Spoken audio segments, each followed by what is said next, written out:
Hello. आज पता है, आज मैं अपने लॉकर में गोल्ड का सामान निकाल रही थी, तो उसमें मुझे ये रिंग देखी मैंने। और ये रिंग पापा की है। जब भी पापा ऑपरेशन थिएटर में जाते थे तो ये रिंग मुझे अक्सर अपने हाथ से निकाल के मुझे दे दिया करते थे। ये रिंग देख के मुझे पापा की बहुत बहुत याद आ रही है। इसी रिंग को पापा अपनी मिडिल रिंग में पहनते थे। और इस ये पापा की रिंग है। और ये देख के मुझे पापा बहुत बहुत याद आ रहे हैं, क्योंकि ये रिंग अक्सर पापा के हैंड में फिंगर में ऐसे रहती थी, इसी फिंगर में रहती थी।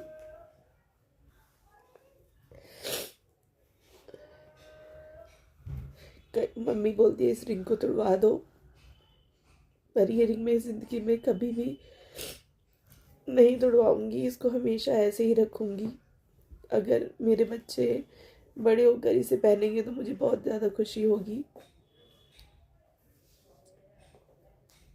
महसूस होता है पापा का होना। मैंने कल प्रॉमिस तो किया था आप लोगों से कि मैं नहीं रोऊंगी, पर लेकिन मैं अपना सामान गोल्ड में रख रही थी तो ये रिंग मेरे फिर हाथ में आ गई। और पापा की ये रिंग जो निशानी थी वो मुझे दे दी गई थी।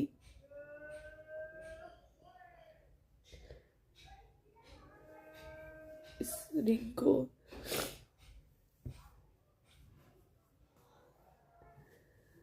मैं कभी पापा से मजाक करती थी कि ये रिंग पापा आप उतार रहे हो, अभी मैं नहीं दे रही, मैं नहीं दूंगी आपको।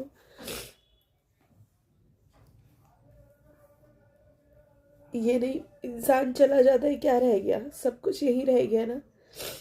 इसीलिए कहते हैं कि किसी से नाराज नहीं हो, किसी से बात करना नहीं छोड़ना चाहिए कि बाद में हमें ये अफसोस रहे यार बात कर ली होती तो सही था, वो ऐसा नहीं था, वो ऐसी नहीं थी। हालात ख़राब होते हैं, कोई इंसान ख़राब नहीं होता। मैं तो आप लोगों से यही बोलूँगी, कभी किसी से नाराज़ मत हो।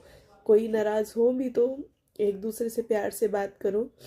अब पापा की ये रिंग मेरे पास रह गई, वो चले गए, क्या चला गया उनके साथ, कुछ नहीं। उनकी अच्छाइयाँ चली गई, रह मेरे पास है, वो खुद चले गए, पर इनकी चीज़ें हमारे पास है। इसलिए आप लोगों से यही दुआ करूँगी और यही रिक्वेस्ट करूँगी भगवान से कि भगवान सबको सलामत रखो, सबको सबके हिसाब से ही ऊपर बुलाओ। और आप लोगों से रिक्वेस्ट करूँगी जो किसी से नाराज़ है वो ज़रूर बात करें।